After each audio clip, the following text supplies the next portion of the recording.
Welcome to the episode 11 Reality Podcast. I am your host, Ricky Valero. On today's episode, I'm going to break down episode 2 of Love is Blind season 6. Let's just dive right in without the minutia, all the craziness. Netflix completely ripped my heart out with Matthew and AD.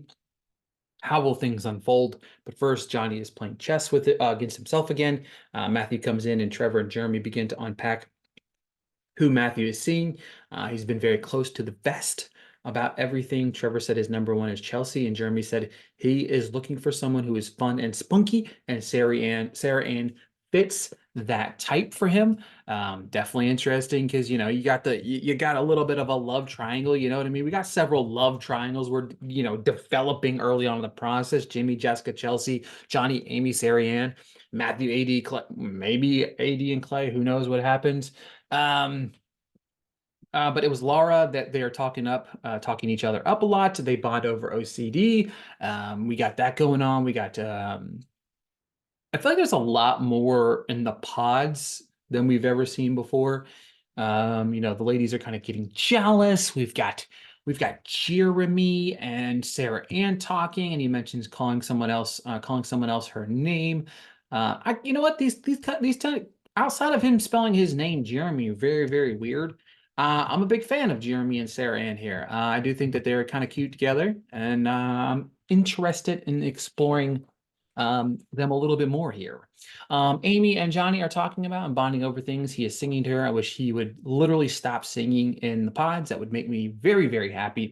They talk about their biggest fears, and it's his brother, and he's on the spectrum. Her dad is the legal guardian. I'm sorry, her brother is on the spectrum. Her dad is the legal guardian, and if something happens to her dad, she would be the guardian of her brother. She gets a little bit emotional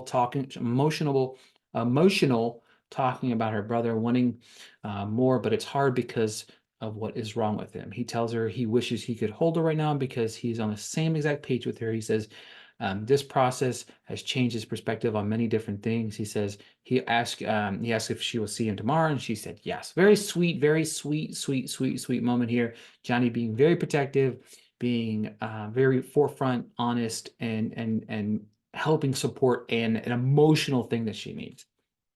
AD is talking about feeling goofy about how Matthew has treated her crazy. She mentioned that he said the same things to Amber. She is frustrated with what is happening and feels like an idiot. She is snapping because now she's reconsidering things with Clay because of it. AD talks to Matthew about the conversation he's having with Amber. She said she left validated and secure in what she said. It really messed her up. He said, it's not true. He said, I said to you, I didn't say the same exact things to Amber. She said, I liked you a lot. She said their conversations mean everything to her. And he said his feelings haven't changed. He said when he walks into the room and knows it's her, his heart beats out of his chest. She's falling. She said, "Is falling hard? Like, is she falling for this like nonsense?" Like, I was conflicted there in that moment. He talks the proposal and how she thought it wouldn't happen. He said, "I'm not giving you an ultimatum."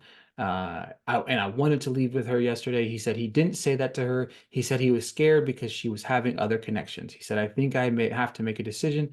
And she said, "Don't tell me." And he said he would choose her. He said, don't give up on me, and she's flustered. Clay and AD time. He said he wanted to apologize about how he acted. He said he needed someone to believe in him. She said, Clay feels like home, but Clay sounds like every man I would go for back home. She tells him about Matthew and how it got back to her in a personal way. Clay is fucking furious. Like, he is pacing back and forth. He's like, are you not feeling me? Are you? He said, what love triangle am I in? He fucking snaps. He said, you're going to regret that. He fucking snaps again. He said, I can't fathom. She's talking to people. Like, what the fuck? Like, this dude is like Clay. We are on a reality dating show where you're supposed to meet other people and you're supposed to date one another. And then you're going to get engaged in a couple of days. And then you just stop talking to the rest of everybody. And then focus on one person, but you date the whole entire neighborhood. And then you find out who you're wanting to get married to. This whole entire scenario is crazy. He said his ego is fucking with him because he's trying to be understanding. Hopefully he sees her tomorrow. She said, I'm sorry I couldn't give you what you needed. She said she came in raw and he reacted all fucked up. He said he is sorry for coming off aggressive. He's rocking with you. He wants to make it work. and leaves. Poor AD. She like picked two of the polar opposites of people and also kind of troubled dudes. Clay is pissed. AD and Amber are chatting things up. They reveal what Matthew said to each other. Everything is laid out on the table with Matthew spoon the same exact thing to both of them. Neither thought that it would be like this, and they both embrace. Amber said she feels bad because AD was a friend and she didn't like this. She said, I think the same. I think it's time to bow out. Clay storms in, coming in hot. He said his date was horrible. He said it got wild. He said Matthew is a wild card, and he went off. He didn't know he had it in like this. He said he was on his high horse, and he said he doesn't like having competition with people he doesn't feel like are on his level. Uh, what? We got a little introduction here, a little Brittany and Kenneth vibe going on. These two seem quite smitten. They're both teachers. They both love God. He talks about his mom passing away of cancer at 12 years old. He had planned, um, and he had to plan her entire funeral. Like this, just he's the most loving, heartwarming guy you'll ever see in your entire life. She said her father passed away at 5 years old due to drinking. They talk about their younger ages. I love just how they talk about life and they're just having the serious conversations in some aspects, kind of revealing some backstory on how they became the people that they are. She asked how many babies he wanted. He said at least two, and if he would be open to having twins, and said yes, because twins run her family. Amy and Johnny are back at it. He slips in, almost says "I love you," but then he finishes it. She gets all mushy. It was kind of adorable. Like it was just like a little cute moment. Like they just kind of love you. Oh shit, I accidentally said it. And she talks to the women, is very excited. She's like fully in. Amy and Johnny, Amy and Johnny, they're just like they're it. You know what I'm saying? Like they just have this instant like boom. I think that's gonna be our first couple here. Jimmy and Chelsea are talking and she apologized for leaving him the way that he did. He said that the divorce isn't a deal breaker. And they just start talking about describing the perfect day. He said somewhere tropical, a beach, a cold beer. Um, and Jimmy needs to take she says, you see yourself with being someone. He said he's here to find a wife and to be with a person he has the closest connection with. He pauses, things get a little bit weird. She says, people, this is an interesting thing. And I am sure that Chelsea is going to be ran through the ringer for this. She said, people say her celebrity look-alike is Megan Fox. And he freaks the fuck out. Out. Um, yeah, yeah, that was definitely something there. He freaks out.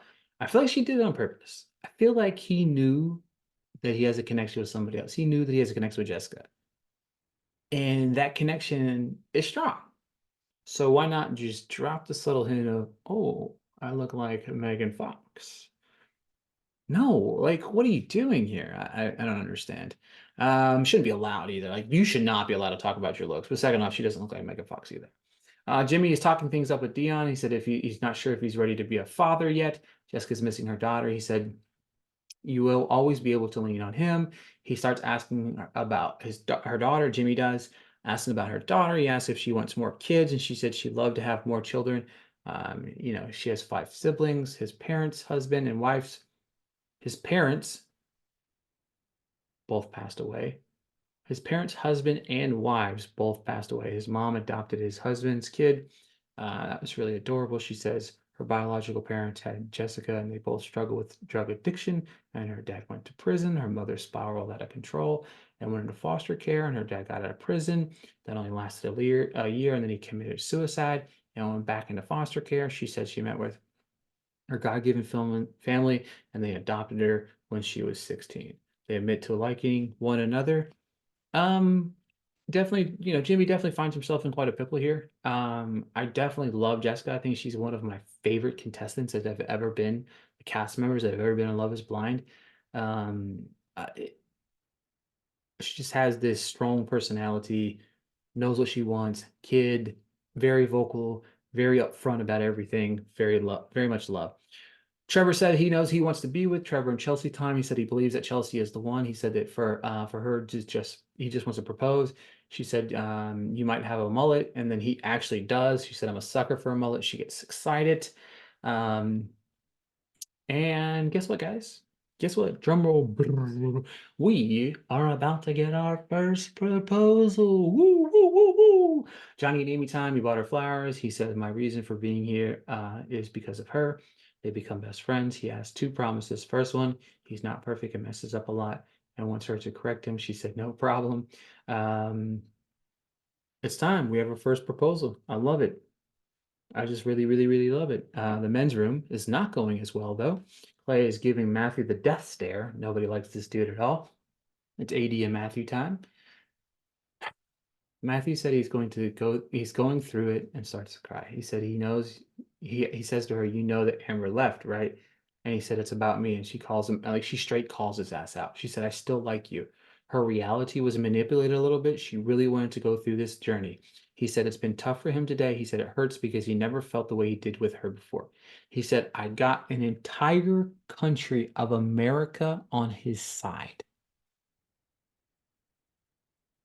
She calls him out for wanting the process as she has seen it work. He said he doesn't like the way she sounds and wants her to be honest with him. She said yes, that she's made another connection, and he said he can't commit to the plan she wants, and he is done. She says, you sound devastated. It's because of Amber. He said, yes, because I broke someone's heart on national TV and did the same thing to her. He said, America is going to be watching. What? Episode ends with AD saying, okay, bro. He walks back into the men's room and says, I'm going to get Amber. Uh, and then, of course, we get a little cliffhanger of Johnny and Amy getting ready to meet for the first time. Matthew, Matthew, Matthew, man.